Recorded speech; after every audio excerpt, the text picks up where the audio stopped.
হ্যাঁ, এটা কোনো ঝাল নেই।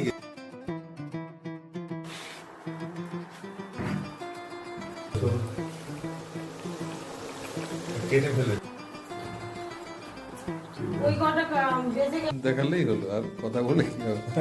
হ্যাঁ, ওইটা হচ্ছে ওই দেখালাম মানে কাশ্মীরি মরিচ যেটা বলা হয়, শিমলা মরিচ, তো সেটার হচ্ছে পকোড়া। তো এটা এই শীতের মধ্যে, স্পেশালি শীতেরই একটা আইটেম, খুবই সুন্দর। এটার যে ফ্লেভারটা অ্যাকচুয়ালি, এটা কিন্তু মরিচ বললেও মানে আমরা তো লঙ্কা বা মরিচ যেটাই বলি, পেপার আর কি, ক্যাপসিকাম বলা হয়।